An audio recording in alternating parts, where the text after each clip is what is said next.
a la segunda venida de Cristo. Hay que tener mucho cuidado porque por eso salen luego falsas doctrinas, falsos pensamientos, pero hay que tener mucho cuidado con leer. Y normalmente son pasajes un poco complicados. Hoy voy a tratar de hacer clarito un tema que es muy complicado. Que el Señor me ayude, ¿verdad? Porque es difícil. Pero dice que el reino de los cielos es semejante, o sea, parecido, está dándonos un ejemplo, a 10 vírgenes. Le explico. Las bodas en los tiempos bíblicos, en los tiempos de Jesús, constaban de el novio, los padres del novio, los padres de la novia, pero la novia traía 10 acompañantes o 10 damas de honor, que son estas doncellas, que son estas vírgenes. Las bodas duraban hasta una semana. No, imagínense cuánto gasto. Apenas ahorita sí. Algunos van a decir, por eso no me caso, pastor, está viendo la crisis, ya, pero la cuestión es que también en aquellos días las bodas podían ser de día o podían ser de noche. En este caso, si las doncellas y las vírgenes tienen lámparas, nos dice por sentido común que la boda ¿en qué tiempo se realizó? Ay, hermanos, todos son bien listos, bien inteligentes. Y vamos a seguir leyendo, dice, 5 de ellas eran prudentes. ¿Y cómo eran las otras 5, comadres? Insensatas. Las insensatas tomaron sus lámparas, tomando sus lámparas, no tomaron consigo aceite. Le explico. En aquellos días las lámparas no eran de baterías, no había pilas, no había Duracell, ni Energizer, ninguna de esas pilas. Las lámparas se preparaban para alumbrar con aceite. Entonces, y ahorita voy a explicar más adelante qué es esto. Ellas tenían una participación en las bodas judías en aquellos tiempos eran muy diferentes a nuestras bodas aquí. Lo que hacían ellas era acompañar a la pareja de la casa de la fiesta. La ceremonia se hacía en casa de la novia, pero la fiesta se hacía en casa del novio. Solo podían entrar a la boda las personas invitadas. No había, si no eras invitado, no podías entrar.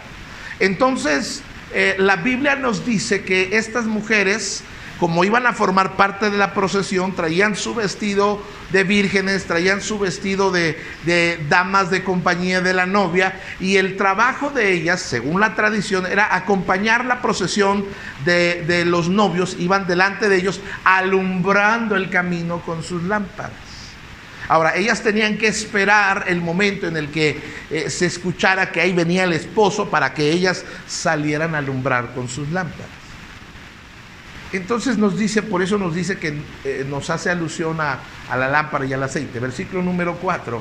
Dice, mas las prudentes tomaron aceite en sus vasijas juntamente con sus lámparas. Y tardándose el esposo, cabecearon, y todas, ¿qué les pasó a todas? Como tú comprenderás, a veces en las reuniones andamos cansados y dice que cabecearon y se durmieron. Versículo número 7. Y a medianoche se oyó un clamor. ¿Cuál era el clamor?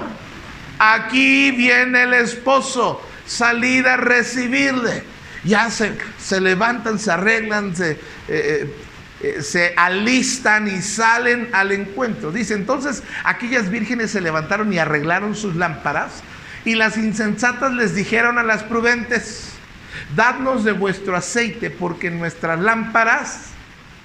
Es decir, que habían, no sé qué pasó en la casa de la novia, no llegaban los padrinos, no llegaba el rabí que los iba a casar. El asunto es que la ceremonia se tardó. Estas mujeres no fueron previsoras, no tomaron aceite de más, no pensaron que el esposo se iba a tardar, y entonces la llama de sus lámparas se estaba apagando.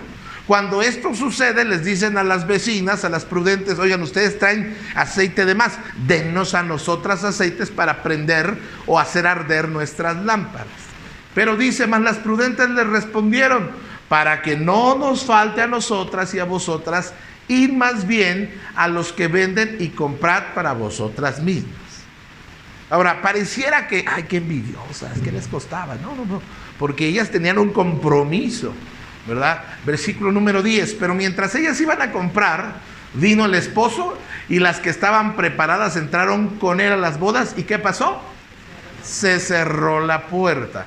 Y ellos tenían una tradición: una vez que todos los invitados, todos los convidados estaban dentro de las bodas, ya no podían salir ni abrir la puerta, aunque hubieran estado invitados, ya.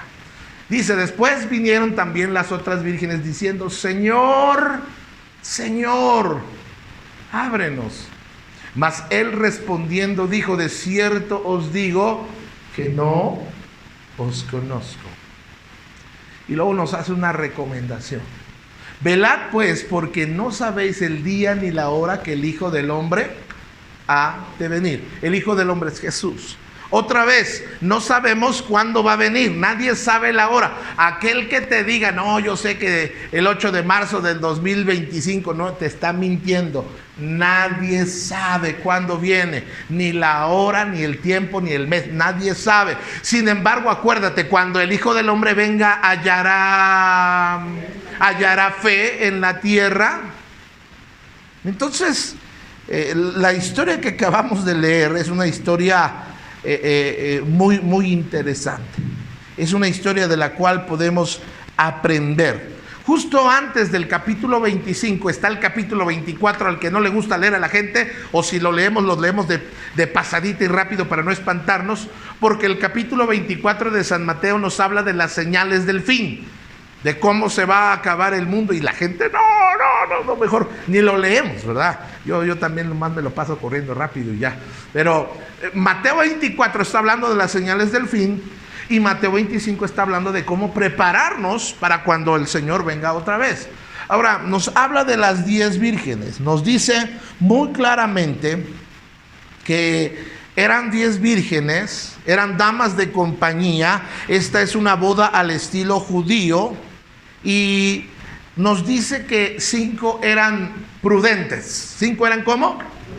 Prudentes. Ahora, estaba leyendo qué significa ser prudente, porque quiero decirle que nos hace falta ser prudentes. Dígale a la persona que tiene a su lado, no la toque, pero nomás dígale: ahí te hablan, ¿verdad? Prudentes. El término prudencia proviene del latín que dice prudentia, y es una cualidad que consiste, fíjese en qué consiste ser prudente: en actuar o hablar con cuidado. ¿Cuántas veces no hablamos, no nos fijamos lo que decimos? No nos fijamos cómo lo decimos. Hablar con cuidado, de forma justa y adecuada, con cautela, con moderación, con previsión y reflexión, con sensatez, con precaución, para evitar posibles daños, dificultades, males e inconvenientes. Es respetar la vida, los sentimientos y libertades de los demás. Entonces, yo necesito ser prudente. Amén. Yo no quiero lastimar a nadie con mi boca o mis acciones. Una persona prudente es una persona que piensa bien lo que va a hablar, que piensa bien lo que va a decidir, que piensa bien cómo va a actuar. ¿Me está entendiendo? Entonces, las 10 vírgenes eran previsoras. Eran personas que estaban calculando: bueno, qué tal que se tarde el esposo, por si no, yo tengo un depósito extra de aceite. Pero además no insultan a las insensatas, no las avientan, no son violentas. No, ellos les dicen: miren, compren ustedes, nosotros tenemos, para que no les falte a ustedes. Muy sabia su respuesta. Pero nos dice entonces que 5 eran prudentes, las otras 5 eran insensatas. ¿Cómo eran las otras 5? Le estoy hablando, comadre. ¿Cómo? Eran insensatas. Ahora, definición de insensata. Proviene de insensatus, insensata, insensatum. Y fíjate, esa ausencia de insensatez. El diccionario es bien tremendo.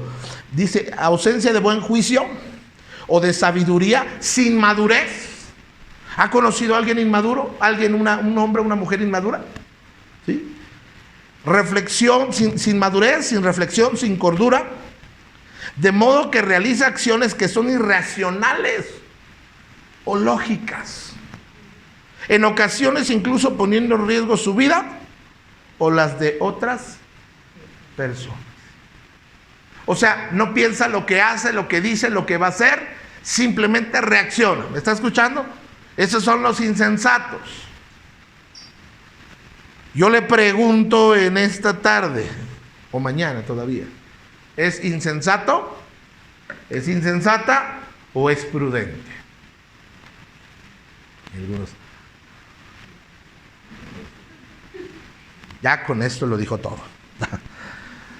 Ahora, hace una diferencia entre las insensatas y las prudentes. Un hombre prudente, una mujer prudente, edifican su hogar, edifican su casa. Son personas de buena influencia, son personas que cuidan la economía, son personas que producen, son personas que proponen, son personas que nos ayudan a crecer, que nos motivan. Mientras que las personas insensatas son las que nos provocan dolor, daño, enojo, son los que no saben cuidar bien el dinero, son los que gastan de más y de más en cosas. ¿Sí me están entendiendo? Por eso es que yo necesito ser prudente. Tal vez en esta mañana diga, ay pastor, ya ni le siga porque yo soy insensato, insensata. Bueno, te lo digo para que lo cambies. Ahora, estas mujeres se habían preparado. ¿Y cómo? Dice que se prepararon, y usted sabe cómo se preparan las mujeres, Dios nos guarde cuánto tiempo usan, ¿verdad? Para peinarse. Y estas mujeres se prepararon y estaban listas. Y vamos a ver algunas cualidades de las 5 vírgenes prudentes. Ellas fueron, primero, previsoras. ¿Qué es una persona previsora? Que prevé lo que pudiera pasar, que prevé un peligro, que prevé algo que pudiera no salir tan bien en un plan que tenemos. Entonces necesitamos ser previsores. Necesitamos planear. Número 2, actuaron con sensatez, con cordura, con sabiduría. Número 3, actuaron con precaución. Número 4, actuaron con cautela.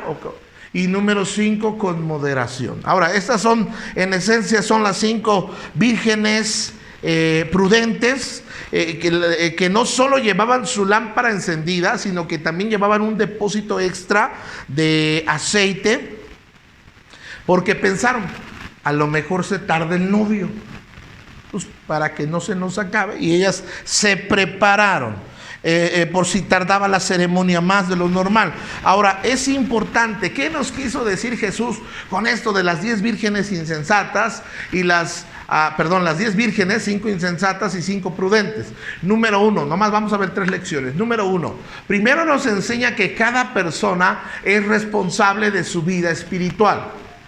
Cada persona es responsable de su vida espiritual. En la historia de las 10 vírgenes están esperando al novio, pero el novio no llegó a la hora esperada, se tardó un poco más, se durmieron todas, las insensatas y las prudentes cabecearon, se durmieron.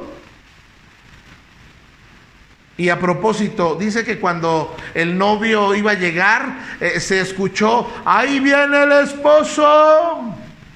Y entonces se despertaron, pero tenían sus lámparas encendidas. Estaban listas para recibir al esposo y acompañarlos en su procesión. Eso es algo equivalente como cuando el ángel va a tocar la trompeta, porque la Biblia dice que cuando Cristo regrese otra vez a la tierra, un ángel va a tocar la trompeta. Yo no sé cuál va a ser el sonido de la trompeta. Yo no sé cuál va a ser la melodía que el ángel va a tocar, pero cuando el ángel toque, el Señor va a venir, y el Señor va a venir, y el Señor va a regresar, y tienes que estar preparado, tienes que estar listo. Todas se alistaron, se retocaron, pero se dieron cuenta 5 de ellas que sus lámparas estaban apagando. Y ellas tenían que alumbrar el camino. Entonces ellas les dicen, cuando ven que sus lámparas se están apagando, les dicen a la otra persona, a las otras vírgenes, bueno, dennos ustedes de su aceite. Y estas mujeres dicen, no, mejor ustedes vayan y compren. Le voy a decir una cosa, nuestra vida, esta historia nos enseña que debemos ser responsables de nuestra propia vida espiritual. Mi vida espiritual no puede depender del pastor. Mi vida espiritual no puede depender de los hermanos de la iglesia. Mi vida espiritual tiene que depender de Dios, pero de mi responsabilidad. Tiene que aprender a ser responsable. Tiene que aprender a crecer en la fe. Tiene que aprender a que usted es responsable de su fe. Esto es como enseñarles a nuestros hijos a ser responsables de sus actos. Nosotros tenemos que ser responsables. Si no van por ti para que vengas a la iglesia, vente tú. Dios nos dio 2 patitas, 2 piecitos, no piecitos, piernitas. Véngase usted, ¿sí me entiende? No, pero mi esposa no quiere, no, pero mi esposo no quiere, no, pero mis hijos no quieren, no quieran, usted véngase. Porque esto es algo personal, esto es algo individual. Tenemos que ser responsables. Hay mucha gente que a través de muchas malas experiencias, a veces, hermanos, vamos a querer dejar de venir a la iglesia. ¿Cuántos? Vamos a hacer una encuesta. 100 mexicanos dijeron. ¿Cuántos alguna vez se han desilusionado de la iglesia? Levanta su mano, levanta su mano. ¿Cuántos honestos hay? Ay, Señor Jesús. Son muchos, no la hagan. Pero seguimos viniendo. Porque a lo mejor alguien nos inventó un chisme en la iglesia. Porque a lo mejor alguien nos dio una mala cara. En vez de darnos una buena cara, traía el hermano o la hermana una cara de Monterrey. Y, ay, no, que no. A lo mejor el pastor me ofendió con algo que dijo. Pero yo soy responsable de mi vida espiritual. Ahora, esta historia nos enseña que debemos ser responsables de nuestra vida espiritual también, porque muchas personas dicen esto: oh, sí le voy a echar ganas, pastor, más adelante, ya le voy a echar ganas, pastor, nomás que salgamos de la pandemia, nomás que salgamos del COVID-19, ya le voy a echar ganas. Y yo les pregunto a esas personas: ¿cómo sabes que te va a dar tiempo más adelante de echarle ganas? ¿Y cómo no sabes que el Señor va a venir ya pronto? Por eso mejor échale ganas ahora. ¿Sí me están escuchando? Por eso, hermanos, algunos dicen: algún día voy a arreglar mi vida, pastor. No, ya mero la voy a arreglar, nomás que llegue diciembre. Nomás que pase el mes patrio, el mes más hermoso de todos. Septiembre, hermanos. Hermoso es ese mes. Ya van a estar abiertas las tiendas de regalos, hermanos, para ese tiempo. Pero algunos dicen: voy a arreglar mi vida más adelante.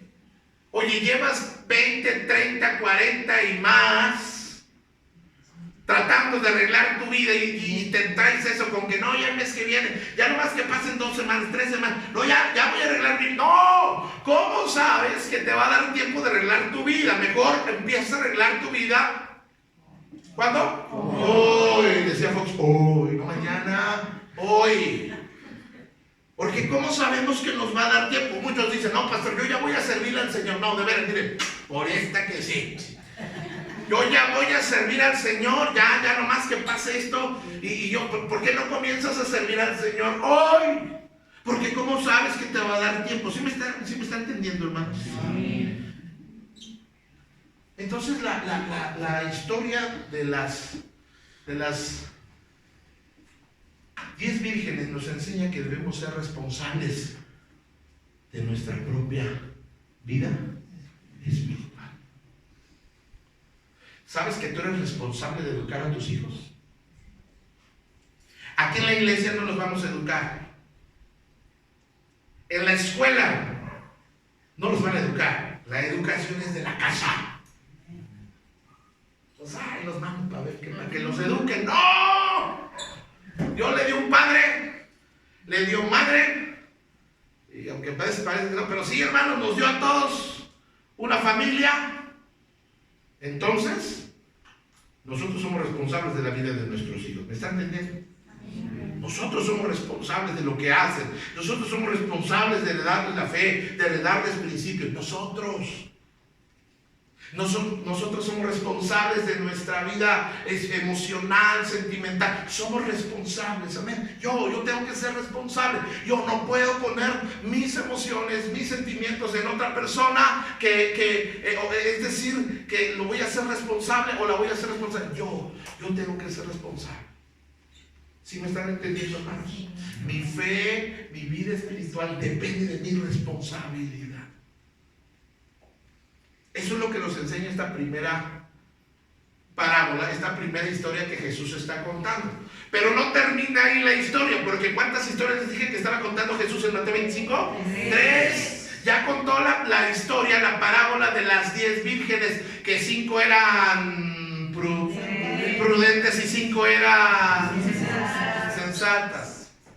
La segunda historia o parábola que nos cuenta el Señor en Mateo 25, que otra vez cabe mencionar que esto son 3 actitudes que debemos de tener para prepararnos cuando el Señor venga, porque cuando el Hijo del Hombre venga, hallará fe en la tierra. Yo debo estar preparado para cuando venga. No sé cuándo va a venir, pero yo me debo preparar. Y la segunda historia que Jesús nos cuenta en el Evangelio de San Mateo 25 es la historia de los talentos. Dice el verso 14, porque el reino de los cielos es como un hombre que yéndose lejos, llamó a sus siervos y les entregó sus bienes. A uno dio 5 talentos, a otro dio 2 y a otro dio 1. A cada uno conforme a su capacidad. Quiero hacer una pequeña pausa aquí. Dios nos ha dado dones y talentos a todos. A todos. ¿Cuál es mi talento, pastor? Yo no sé.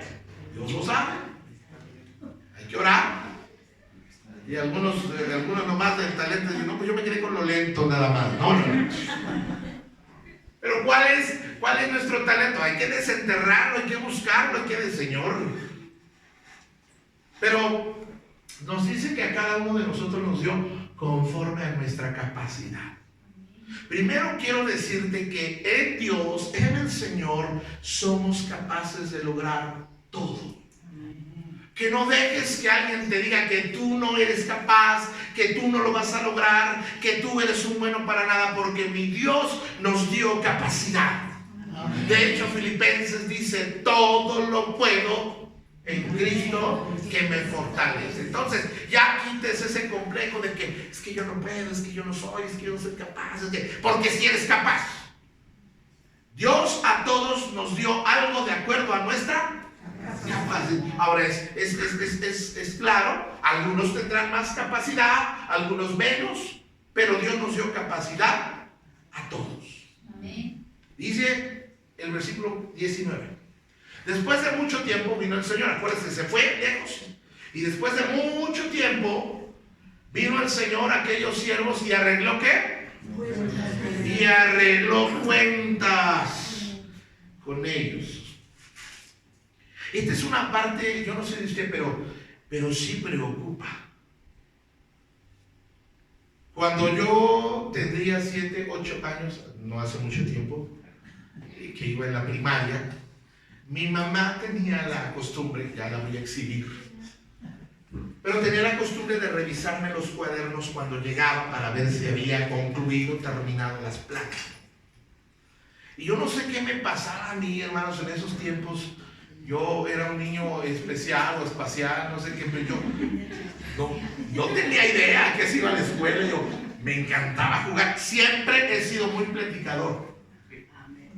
Me sentaba en las sillas y platicaba con las compañeras, con los niños. Sí. Jugaba, me encantaba jugar. Yo creo que ese era mi talento, jugar.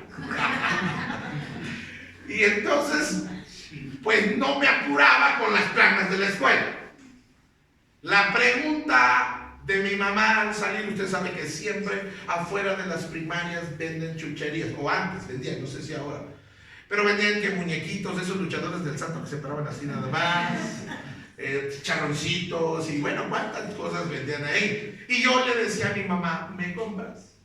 Y mi mamá con una sonrisa me decía, te apuraste.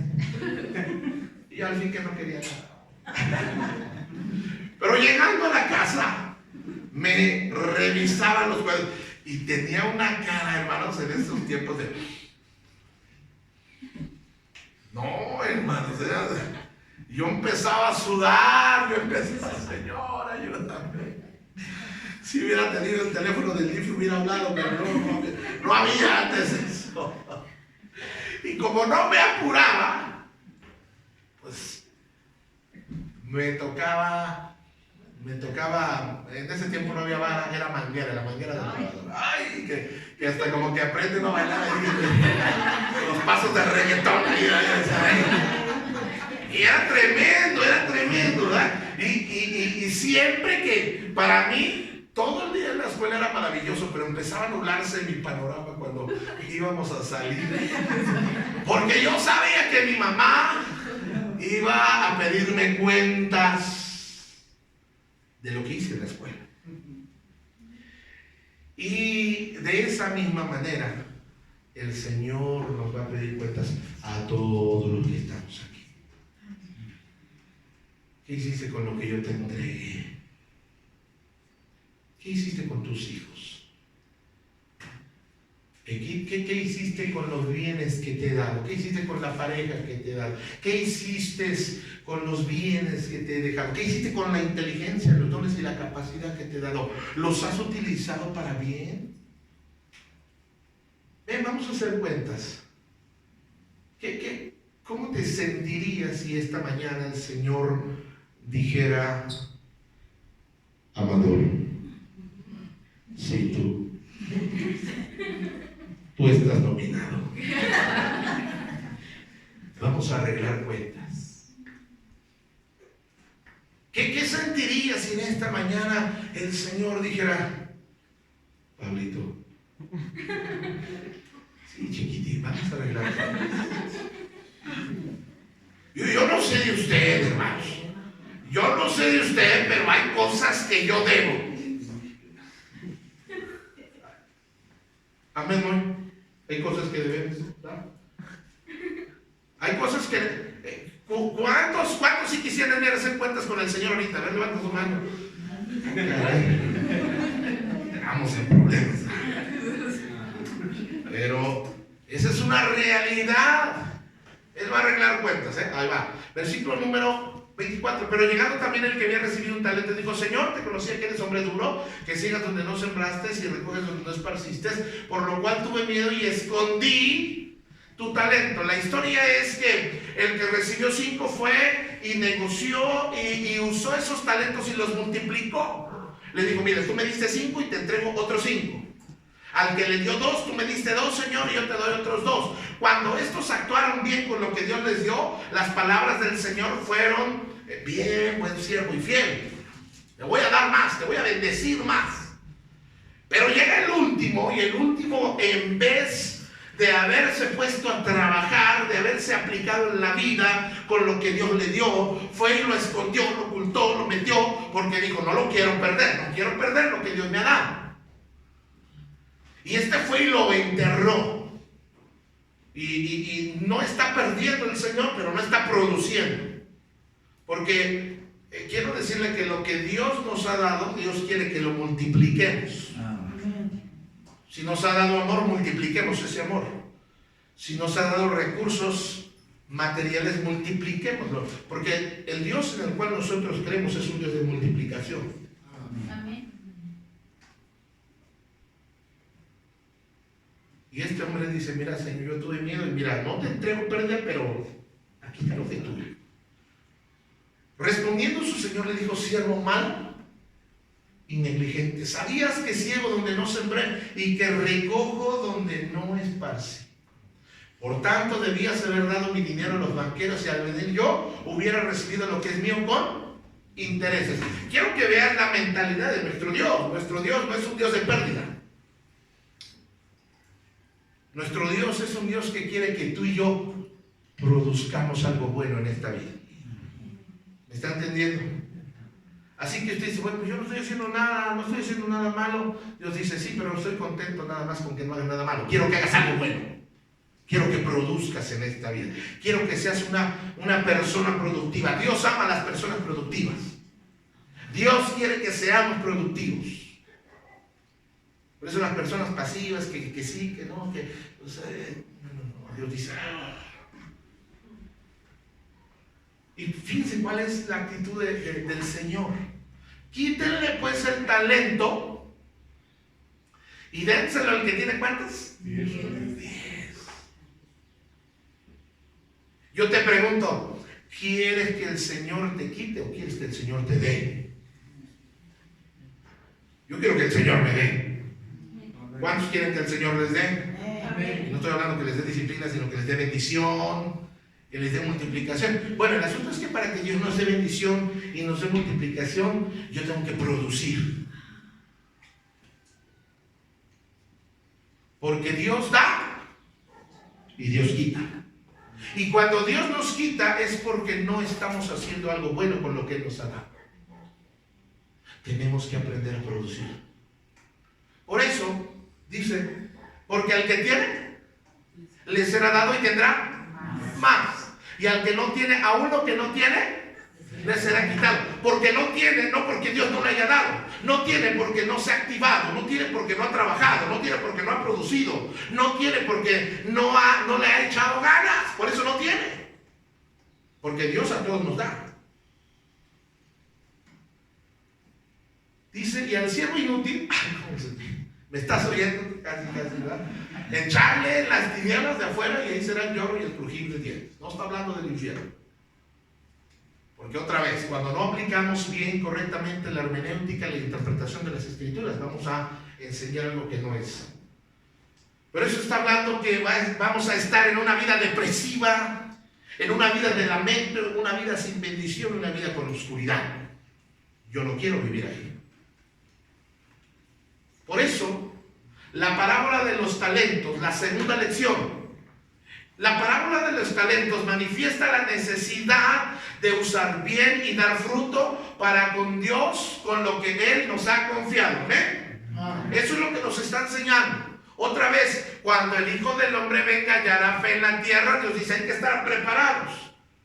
Y 3 actitudes. La primera actitud es ser responsable de mi vida espiritual. La segunda actitud es usar bien y dar fruto y producir para Dios con lo que Él nos ha confiado.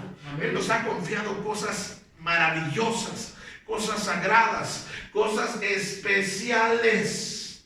Y a veces nosotros tenemos envidia del que tiene más. No, es que esa persona no merece tener. ¿Tú cómo sabes que no merece tener? Tal vez esa persona se está activando, está trabajando en algo que tú no estás haciendo. El que tiene por algo.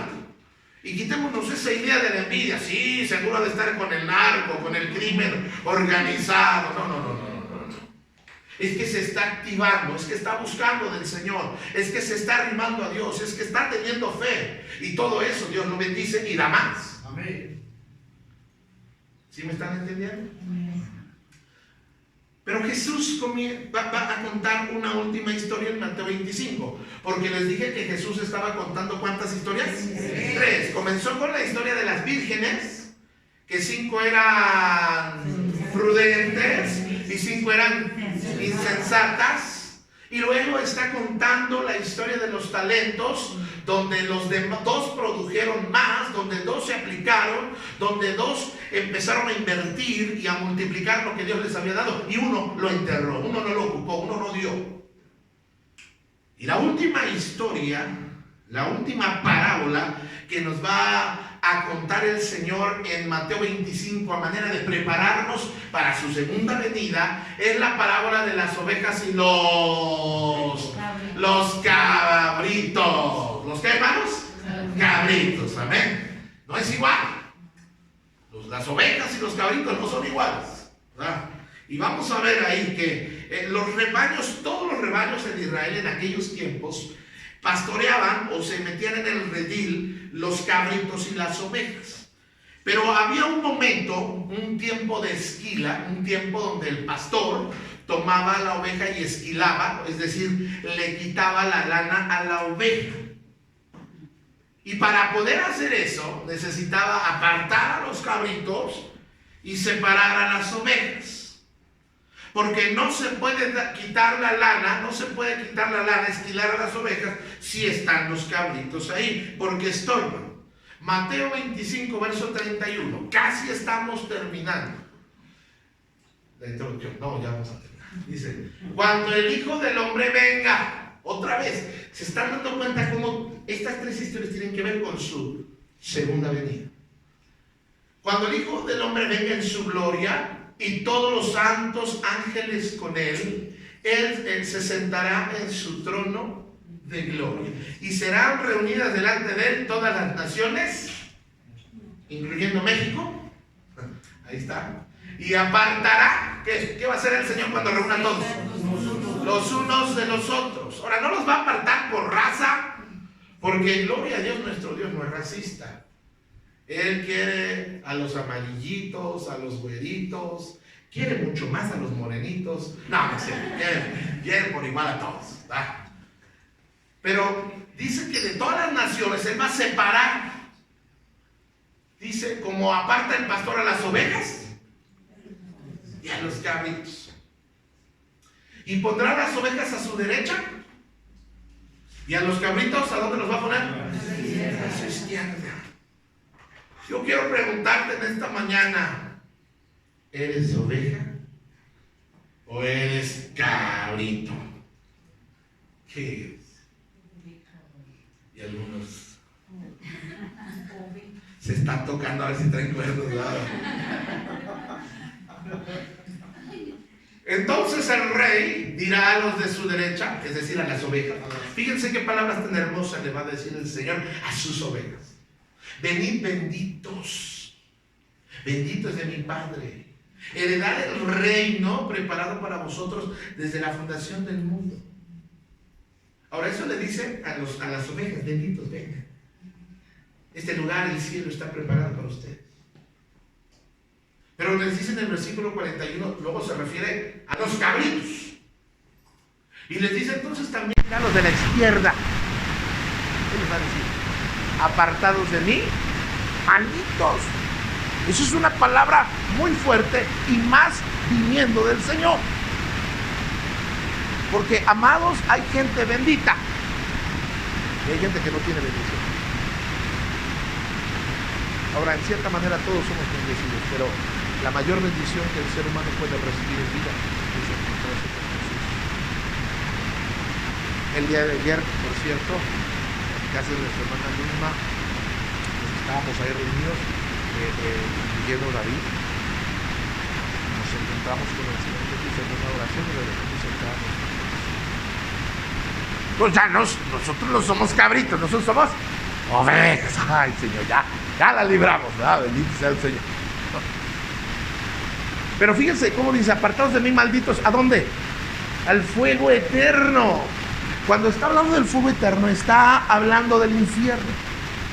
Ahora, Dios creó el infierno, pero en el inicio, en el principio, el infierno no había sido creado para los seres humanos. El infierno fue creado ¿para quién? Para el diablo y sus ángeles, que en realidad no son ángeles, son demonios. Pero acuérdense que el enemigo, Satanás, engañó a Adán y Eva, y por causa de eso entró el pecado, y por causa del pecado la muerte, la condenación. Por eso hoy los seres humanos pueden llegar si no se encuentran con Jesús en vida, en una relación personal, pueden terminar su eternidad en el fuego. Ahora, la parábola de las tres ovejas, perdón, de las ovejas y los cabritos. Pero la lección 3, porque ¿cuántas historias eran? 3, y 3 lecciones para prepararnos para la segunda venida. Y la tercera lección, que la parábola de las ovejas y los cabritos enfatiza, es la importancia de ayudar a los necesitados. Y usted dice, ahora, a las ovejas les reconoce que ayudaron a otros, les reconoce su labor y su apoyo, su deseo de servir a otros, les reconoce su generosidad, les reconoce el haber sido desprendidos, les reconoce el compartir lo que tienen con otros, específicamente con los más necesitados. Esa misma historia a las ovejas les dice lo siguiente, dice Mateo 25:35, porque tuve hambre, ¿y qué dice? y me diste de comer. Tuve sed y me diste de beber. Fui forastero y me recogiste. Estuve desnudo y me cubriste. Enfermo y me visitaste. En la cárcel y me hiciste. Por eso es que el Señor les dice, ustedes son ovejas. No porque hayan dicho que son ovejas, sino porque demostraron, fueron generosos, ayudaron a los necesitados, le dieron comida al hambriento, le dieron agua al sediento, le dieron ropa al que no tenía, visitaron al que estaba enfermo y estuvieron pendientes del que estaba en la cárcel. Por eso ustedes están, eso es ser desprendido, eso es ser generoso. Y esto es algo importante, la generosidad te enseña desde que somos pequeños. Ahora, esto es algo bien importante porque ¿sabe usted que desde niños precisamente tenemos esta tendencia a no compartir? ¿Ha visto los niños que dicen, mira, no te doy, hasta con la mano cerradita, no me doy? La naturaleza del ser humano es no compartir. Sin embargo, el Señor habla que las ovejas son compartidas, son generosas, tratan, y la generosidad, a propósito, no tiene que ver con tener dinero. Alguien puede decir, sí, pues que sea generoso, Slim, Carlos Slim, o el de, ¿cómo se llama? Bill Gates, pues esos que den porque tienen. No, eso de la generosidad es para Carlos Salinas de Gortari. Eso de la generosidad es para el hermano Amador, que tiene de esa gente que tiene feria. Pero los que no tenemos feria. Le voy a decir una cosa, la generosidad no tiene que ver con dinero, la generosidad es una actitud. Porque aún de mis frijolitos yo quiero compartir. Aún en mi pobreza yo puedo ser generoso. La Biblia dice de la iglesia de Macedonia que era una iglesia que era bien pobre, no abundaba en la generosidad de su vida. Las ovejas ayudan, apoyan, las ovejas levantan al caído, están con el necesitado. ¿Sí me está entendiendo? Pero vea las palabras que les dice a los cabritos. Entonces les dirá también a los de la izquierda, apartaos de mí, malditos, al fuego eterno preparado para el día de sus ángeles. Porque tuve hambre y no me diste de comer. Tuve sed y no me diste de beber. Fui forastero y no me recogiste. Estuve desnudo y no me cubriste. Enfermo en la cárcel y no me visitaste. ¿Saben? Que la naturaleza caída de los seres humanos es que no nos gusta compartir. La naturaleza de los seres humanos es que no nos gusta dar. La naturaleza caída del ser humano es denme a mí.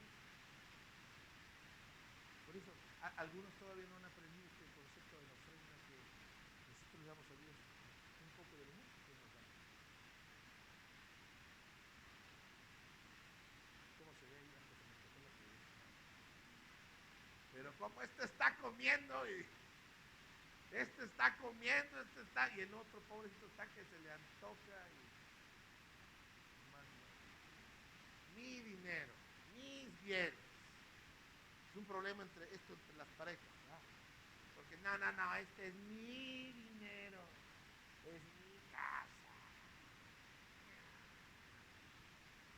Aprenda a compartir lo que Dios le ha dado. ¿Ven? De hecho, algo que destruye a las parejas es el egoísmo. De tal manera que los hijos de Dios, fíjense cómo son los hijos de Dios y las hijas de Dios. Son amorosos. A los hijos de Dios no sobra el amor, ¿eh? Por eso aquel que diga, pues yo no amo a nadie, necesitas conocer a Dios, porque el que conoce a Dios sabe que Dios es amor. Así que deja de ser un limón agrio, ácido, deja de ser un cascarrabias y empieza a ser amoroso, ¿eh? Aquellos que digan, no, pues a mí no me enseñaron eso y pues yo soy así, pues cambia, sea amoroso. ¿No? Yo me acuerdo que a veces nos da pena ser amorosos o recibir el amor. Me acuerdo que mi papá, cuando me llevaba a la secundaria, me llevaba en la bicicleta, me dejaba en la entrada y me decía, dame mi 10 y yo, allá va. Y todo se cosecha en esta vida. Una vez le dije, no, que me dio un beso y se fue y se metió a la escuela, ¿verdad? Entonces, todo se paga en esta vida. Pero los hijos de Dios somos amorosos, amén. Sea amoroso con sus palabras. Hermana, qué bueno verla, Dios le bendiga. David, qué bueno que venís. No deje. O sea, seamos amorosos. No te digas. David se centra en sí. Sí me está entendiendo. Es amoroso. Y algunas, porque si yo soy así, bien franca, pues que seas franca no quiere decir que seas grosera o grosero. Sea amoroso con tus comentarios. ¿Eh? Los hijos de Dios somos perdonadores. Alguien tarde o temprano en esta vida nos va a ofender. Alguien, eso es seguro. Pero los hijos de Dios somos perdonadores, somos misericordiosos, somos compartidos y somos generosos. Si algo debe caracterizar a un hijo de Dios es la generosidad, porque nuestro Dios es generoso. Mire que yo les dije la semana pasada, cuando Dios bendice se le pasa la mano. Nos dio no solo mucho, nos dio lo mejor, porque de tal manera amó Dios que ha dado a su Hijo único. Lo más valioso no lo dio, porque Él es generoso. A propósito, cuando vaya al súper y le vuelvan a despachar los viejitos que ahorita están guardados, que sea generoso. No les dejes un peso, déjales por lo menos 5. ¿Sí me está entendiendo? Pobrecitos ahí están temblando, echando las cosas y luego les dan sus 50 centavos. Al viene del estacionamiento, dale 5 pesitos. No, sí me están entendiendo. Tienes que ser generoso. Diga conmigo, los cristianos somos diferentes. No, pero dígalo creyéndolo, porque algunos hasta... Diga conmigo, los cristianos somos diferentes. Una vez más que lo oigan mis vecinos para que se despierten, porque ya son las 12. Los cristianos somos diferentes. Somos diferentes. Hermano Evans, me ayuda con el teclado, por favor. Yo sé que con la panorámica que estamos viviendo es difícil, pero debemos de ser personas de fe. Amén. Porque cuando venga el Hijo del Hombre, ¿hallará fe en la tierra? Sí. Yo soy una persona de fe, y no de fe fingida, porque ahí le va. Hay gente que finge tener fe. Pablo le reconoce a Timoteo, mira, yo doy gracias a Dios por tu vida, Timoteo, porque tú tienes una fe no fingida. Su fe no era hipócrita, su fe no era falsa, su fe era real. Y él reconocía la fe que había estado en la abuela, en la madre, y ahora estaba en el nieto Timoteo. Tú y yo debemos de ser personas de fe. Dios quiere que activemos nuestra fe. Dios quiere que a pesar de la pandemia, que a pesar del COVID, que a pesar de las circunstancias adversas en mi vida, yo sea una persona de fe. El diablo trabaja muy duro para acabar con tu fe, para aplastar tu fe, para amedrentar tu fe. Pero yo tengo que levantarme con la palabra de Dios, porque lo que da fe a mi vida es la palabra de Dios. Así que la fe es por el oír de la palabra de Dios. Cuando venga el Señor o yo vaya a su presencia, yo quiero que el Señor reconozca algo en Mauricio, que era una persona de fe.